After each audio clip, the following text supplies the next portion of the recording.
ครับวันนี้เราจะมาเขียนภาษาปริวัติแบบที่สามโดยเฉพาะเลยนะครับแบบที่สองนี่เราก็เว้นไว้ก่อนนะครับแบบที่สามนี่ก็คือการที่เอาภาษาไทยนะครับมาสะกดเขียนตามสำเนียงกะมู่ภาษาละนาตำบลนี่นะครับก็สะกดเสียงออกมาเลยเอาภาษาไทยสะกดเขียนไปนะเอาจนทั้งได้99%พวกนะครับแต่ก็ยังว่านะครับเนื่องด้วยระบบการผ่านเสียงของภาษาละนากับภาษาไทยมันเหมือนกันนะครับเสียงมันจะไปบะตรงบะตัดกันที่เสียงโทวิเศษนะครับเพราะนั้นท่านจะต้องดัดแปลงแก้ไขตรงนั้นนะครับถ้าท่านมาดัดแปลงท่านจะเอาเป็นแบบที่สองมาเขียนมันก็ตัวเดินมันก็จะต้องพลาดลงไปนะครับพลาดหมายว่าก่อนลดลันกันไปมันก็จะแก้ไขเป็นโดมิโนเลยนะอย่างนั้นนะครับแล้วปัญหาเนี่ยข้อสำคัญก็คือตัวชุดยอยักษ์นะครับยอยักษ์ในภาษาไทยมันมี2 ตัวนะครับภาษาไทยภาษาละนามี3 ตัวนะครับท่านอยากเขียนอย่างไรนะครับชุดยอยักษ์นะครับอันนี้ก็อยู่ในนี่แหละนะครับผมจะอธิบายเขียนไปตัวนะครับเรามาเริ่มเขียนเลยนะครับการนะครับการได้ยินเสียงการนั่นนะครับการมันต้องเสียงต้องกอไก่เขียนนะครับการกอการมันต้องการนะครับอันนี้เหรออันนี้ฮะเปิ้นภาษาละนาเปิ้นเอาตัวหน้าสะกดมันก็มีปัญหานะเขาไม่ได้ดูนะครับเขาฟังเอาการนะครับการนะครับการในภาษาไทยมันอ่านว่าการตัวเนี้ยการนะครับการเนี่ยได้ใส่ไม่จัตวาบนนี้ครับการนะครับการปริวัติปริวัติปริวัติเห็นไหมสะกดไปนะครับปริวัติปริวัดวัดวัดนะครับปะนะครับเห็นไหมได้ยินเสียงปะแล้วนะครับปะนะครับอันนี้มันพาอ่านแบบภาษาไทยมันอ่านว่าปะลิวัดนะครับปะลิวัดนะครับปะเห็นไหมปะอย่างไรกันคือมันเป็นปะอย่างนี้นะครับการปะลิวัดเห็นไหมอ่านได้ตรงตัวเลยนะครับบันดินนะครับการปะลิวัดอันนี้อย่างเป็นภาษาเขมรนะครับอ่านว่านะครับอ่านว่าพูดกับอ่านว่านะครับอ่านว่าก็เอาภาษาไทยเขียนเลยนะครับอ่านว่าได้แล้วแบบแบบได้แล้ว3อันที่มันมีปัญหาก็เขียนไปนะครับแบบ3นะครับได้แล้วนะไอตัวที่ไม่มีปัญหาก็อู้กันนะครับลองนะครับลองเหมือนกันนะครับเหมือนไทยก็เลี้ยวไปนะครับเขียนลองเขียนนะครับเขียนอันนี้ภาษาไทยพวกอ่านว่าเขียนนะครับเขียนนะครับไม่ต้องไปเปลี่ยนแปลงมายุ่งไปแล้วนะครับเขียนลองเขียนนะครับมาจามลองเขียนมาจามจามในได้ยินจามแล้วมันต้องเอาจอจานมาเขียนนะครับจามภาษาไทยมันจามลองเขียนมาจามพ่ออันนี้ภาษาไทยก็พ่อก้อยนะครับก้อย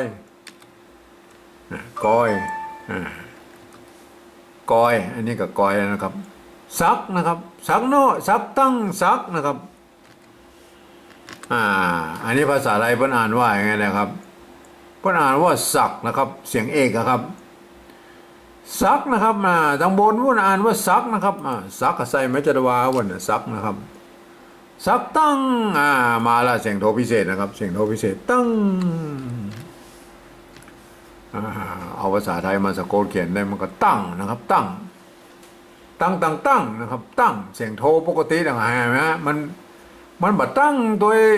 ภาษาละนาพวกไหนเนี่ยได้นะครับแต่ถ้าว่าแบบ2นี่มันเขียนโมอีก็ได้นะครับ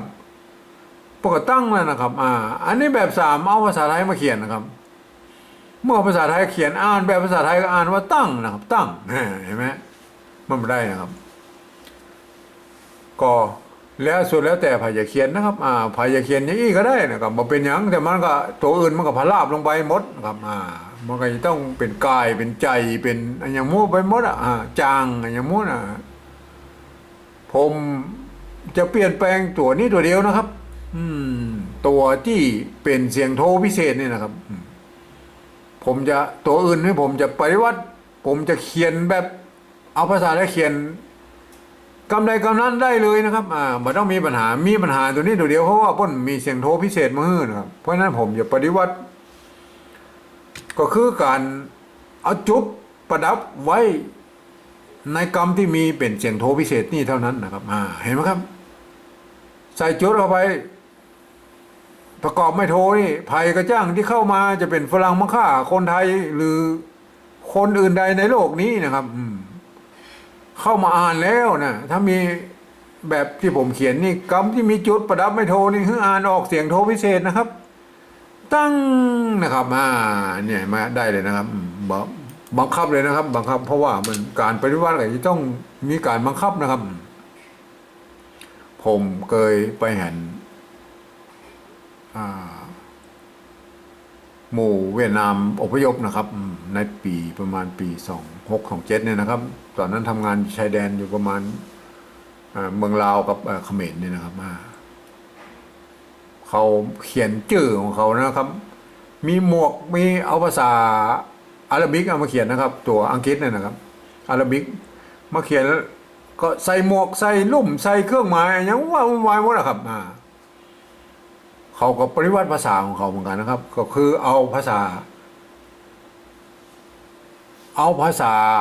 าหรับิกนะมาเขียนนะชื่อเขาเพราะว่ามันสงครามเขายาวเหยียดนะครับไม่ได้เรียนภาษาดั้งเดิมของเขานะครับก็ใส่หมวกใส่กุ๊บใส่เครื่องหมายว่าวุ่นวายหมดเลยเงียนวันดุกอย่างเงี้ยเงียนอย่างมั่วเยอะแยะไปหมดนะครับเขาก็อ่านได้ของเขานะครับอันนี้ของเขาขอแค่ดัดแปลงแค่ตัวเดียวนะครับตัวเดียวเนี่ยตั้งตัวอื่นเขามาดัดแปลงแล้วมันก็เขียนได้หมดนะครับเอาอย่างนี้นะครับบอมีนะครับได้ยินเสียงบอมีแล้วนะครับบบ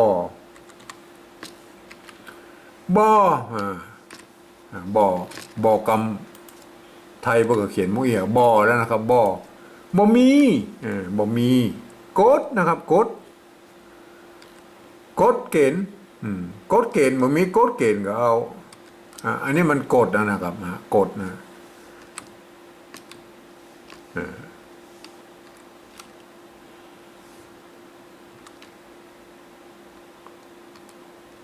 เกณ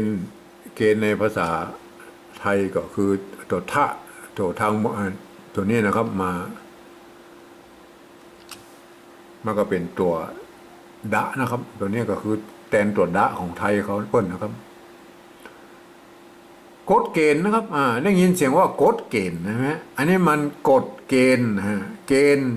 กฎเสียงเอกนะครับ เกณฑ์เสียงสามัญนะฮะแต่ภาษาละนาออกว่ากฎเกณฑ์เสียงจัตวาทั้งคู่นะครับกฎนะครับเกณฑ์เห็นไหมบ่มีกฎเกณฑ์ก็กฎเกณฑ์ก็ใส่ไม่จัตวาบนเหียนะครับมาเป็นเห็นไหมอันนี้ภาษาไทยเพิ่นอ่านว่าเป็นนะครับเป็นนะครับใส่ไม่ตะคู่หรอมันก็เป็นอยู่ดีนะครับเป็นอยู่ดีนะครับไม่ใส่ไม้จัตวาแน่นอนนะครับเป็นนะครับเป็นเพราะตัวปปาก็เป็นหนึ่งอักษรกลางในภาษาไทยนะครับกจดตดตบปอนะครับผันในกูเสียงนะครับตี้นะครับตี้เดี๋ยวเอาตัวเต่าเขียนนะครับตีเห็นไหมจังเห็นไหมพอเสียงโทพิเศษอ้อมแล้วนะครับอ่านว่าจังนะครับเห็นไหมตั้งจังใส่จุดไปประดับเหมือนของผมนะครับจังหยังนะครับหยัง อันนี้ก็หยั่งอยู่แล้วนะครับไม่ต้องไปใส่ไม้จัตวาแล้วครับมันถึงหยั่งอยู่แล้วนะครับมาหยั่งอยู่แล้วนะครับมาอันนี้เหรออันนี้หยั่งนะครับใส่ไม้ห่อหีบเข้าไปหยั่งนะครับหยั่ง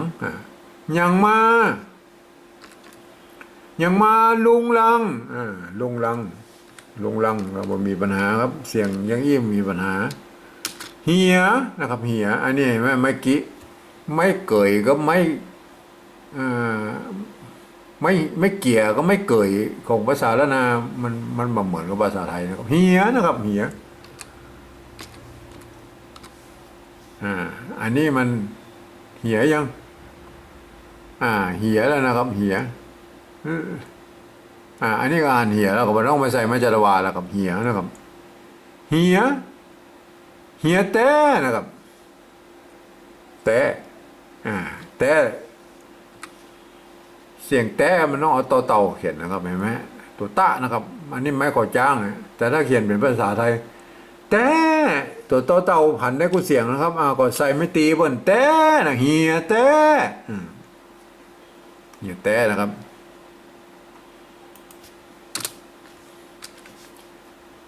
สะกดกรรมสะกดกรรม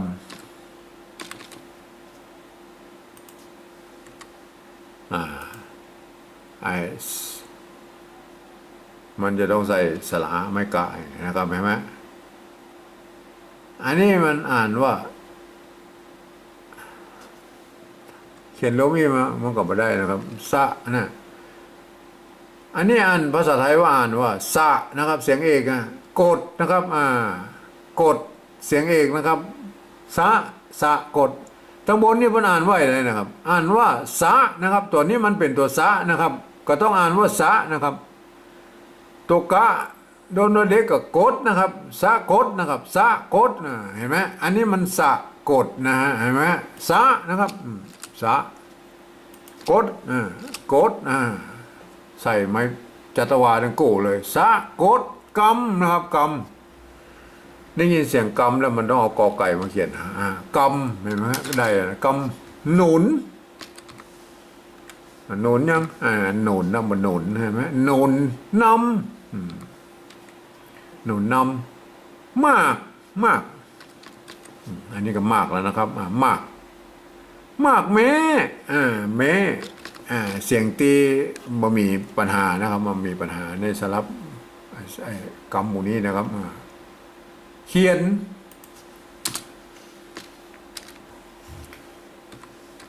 นะครับอันนี้ก็เขียนแล้วนะครับเขียนนะเขียนนะครับเขียนสองกรรมเขียนแก้เสียงโทพิเศษนะครับเสียงโทพิเศษอันนี้แก้นะครับแก้เสียงโทพิเศษใส่จุดเข้าไปแก้เอียงมีความปัญหานะครับเอียงเห็นไหมตัวย่อตัวเนี้ยนะครับเห็นไหมตัวเนี้ยเพิ่นยืมเอาตัวยอยักษ์นี่มาแทนตัวเนี้ยนะครับเป็นดั้งเดิมตั้งแต่โบราณมาแล้วนะครับเพราะฉะนั้นเราจะดิ้นมาออกแล้วครับชุดยอยักษ์นี่นะครับจะต้องเอาตัวยอยักษ์นี่มาเป็นตัวเนี้ยนะครับแยงนะครับแยงนะครับแยงเอียงแยงนะครับไม่ใช่เอียงแยงนะครับเอียงแยงนะครับแยงนะฮะถ้ามีตัวอยเดี๋ยวจะบอกหน่อยอยู่ในนั้นภาษา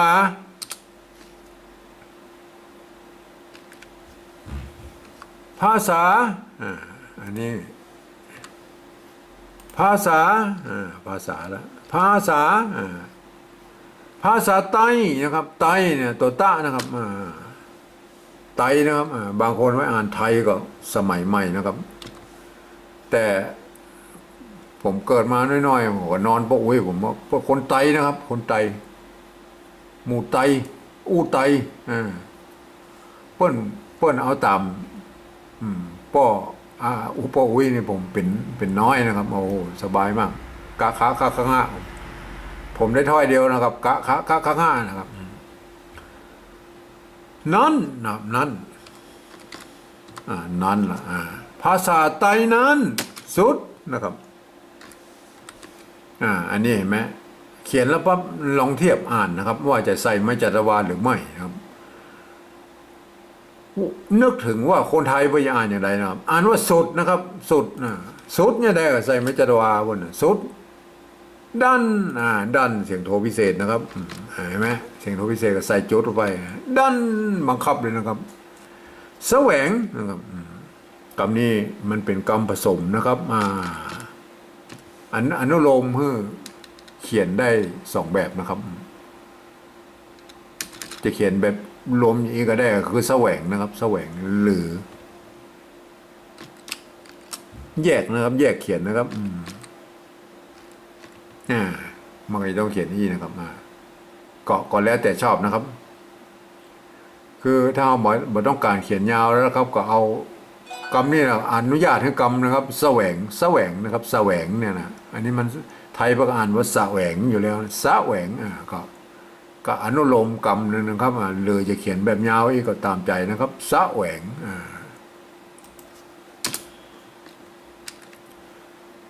เนย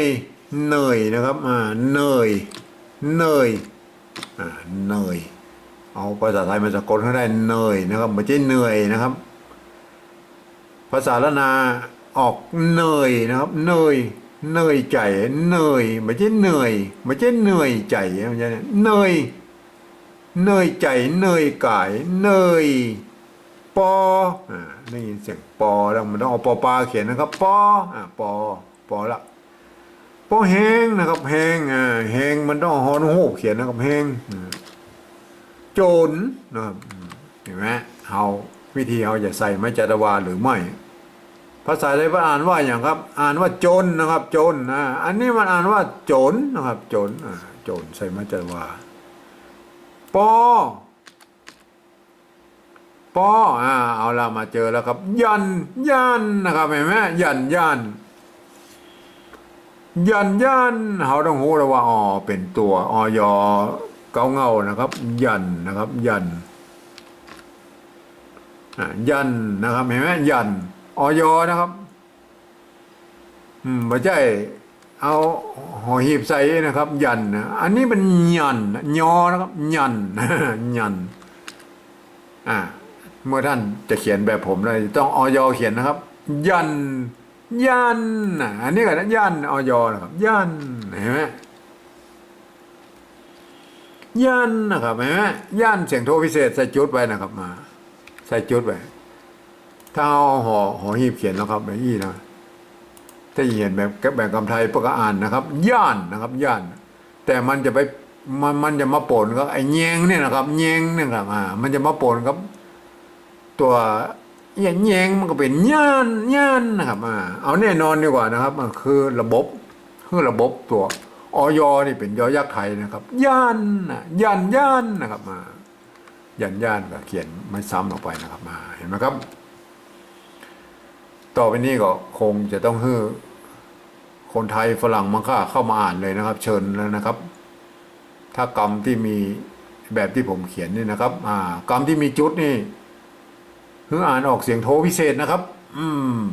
กรรมอื่นๆนี่ก็สะกดอ่านไปตามแบบภาษาไทยนะครับใจหลักการภาษาไทยอ่านทุกประการนะยกเว้นคำที่มีจุดอย่างอี้ต้องอ่านออกเสียงโทพิเศษนะครับตั้งนะครับแล้วก็กรรมที่เป็นยอยักษ์โดดๆอย่างอี้นะครับเพื่ออ่านเป็นยอยักษ์เมืองนะครับยอยักษ์ละนาคือแยงนะครับแยงนะครับถ้าเป็นอยอย่างอี้เพื่ออ่านออกเสียงยอยักษ์ไทยนะครับคือยันแล้วภัยกระจ้างในโลกนี้ถ้าเข้ามาอ่านนะครับจะได้สำเนียงละนาไปตัวพร้อมเลยนะครับเอาเลยนะครับว่าเป็นตัวไปเลยนะครับการปฏิวัติอันว่าแบบ3ลองเขียนมาจำพอกอยสักตั้งบ่มีกฎเกณฑ์มาเป็นตี้จังยังมาลุงลัง